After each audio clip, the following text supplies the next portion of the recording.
Banjir lumpur panas Sidoarjo atau yang lebih dikenal oleh publik dengan nama lumpur Lapindo adalah peristiwa menyemburnya lumpur panas di lokasi pengeboran PT Lapindo Brantas Inc.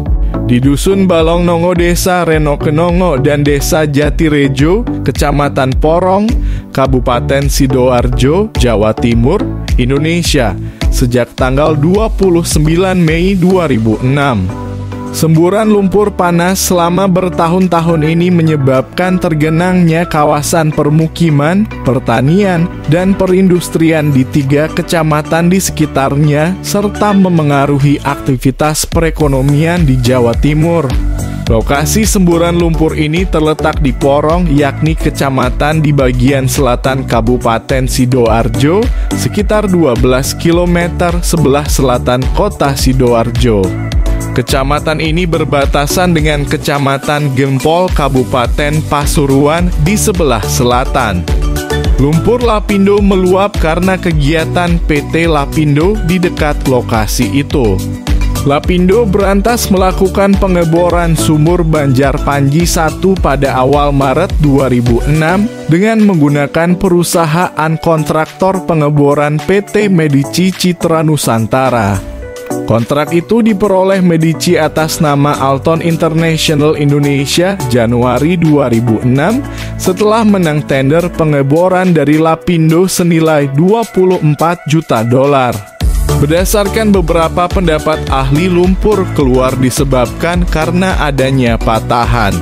Banyak tempat di sekitar Jawa Timur sampai ke Madura seperti Gunung Anyar di Madura. Gunung lumpur juga ada di Jawa Tengah Bledug Kuwu. Fenomena ini sudah terjadi puluhan bahkan ratusan tahun yang lalu. Jumlah lumpur di Sidoarjo yang keluar dari perut bumi sekitar 100.000 meter kubik per hari yang tidak mungkin keluar dari lubang hasil pengeboran selebar 30 cm.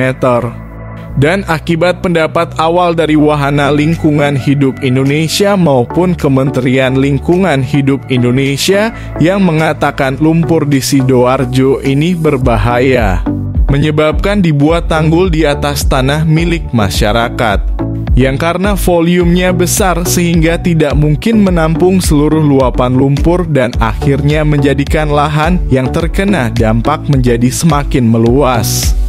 Pada awalnya sumur tersebut direncanakan hingga kedalaman 8.500 kaki atau 2.590 meter untuk mencapai formasi Kujung Batu Gamping. Sumur tersebut akan dipasang selubung bor atau casing yang ukurannya bervariasi sesuai dengan kedalaman untuk mengantisipasi potensi circulation loss atau hilangnya lumpur dalam formasi dan kick masuknya fluida formasi tersebut ke dalam sumur sebelum pengeboran menembus formasi Kujung sesuai dengan desain awalnya. Lapindo sudah memasang casing 30 inci pada kedalaman 150 kaki, casing 20 inci pada 1, 195 kaki, casing dalam kurung liner 16 inci pada 2, 385 kaki, dan casing 13,3 per 8 inci pada 3. 580 kaki. Lapindo press rilis ke wartawan 15 Juni 2006.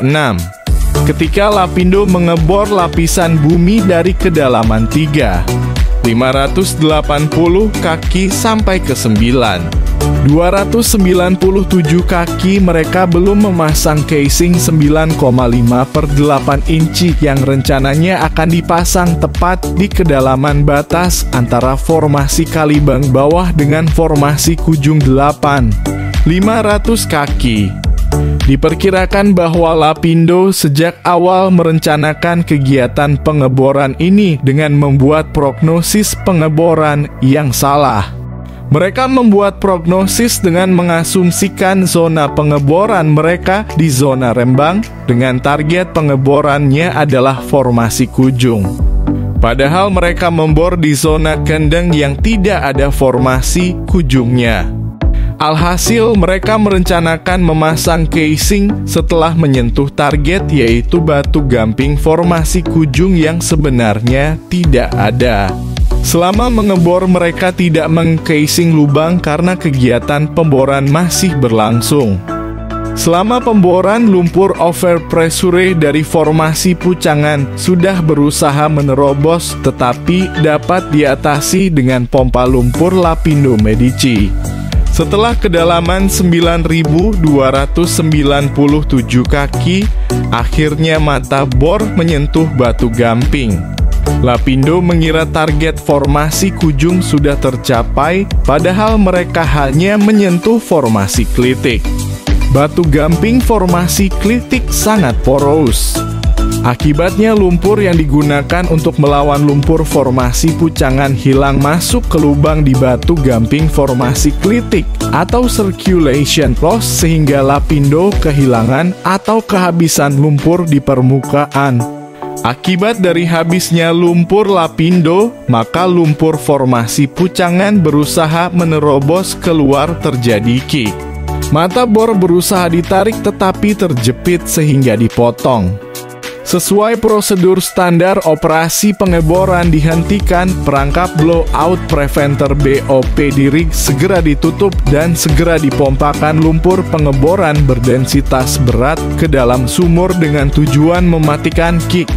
Kemungkinan yang terjadi fluida formasi bertekanan tinggi sudah telanjur naik ke atas sampai ke batas antara open hole dengan selubung di permukaan surface casing 13,3/8 inci. Di kedalaman tersebut diperkirakan kondisi geologis tanah tidak stabil dan kemungkinan banyak terdapat rekahan alami (natural fissures) yang bisa sampai ke permukaan. Karena tidak dapat melanjutkan perjalanannya terus ke atas melalui lubang sumur disebabkan BOP sudah ditutup, maka fluida formasi bertekanan tadi akan berusaha mencari jalan lain yang lebih mudah, yaitu melewati rekahan alami tadi, dan berhasil. Inilah mengapa surface blowout terjadi di berbagai tempat di sekitar area sumur, bukan di sumur itu sendiri.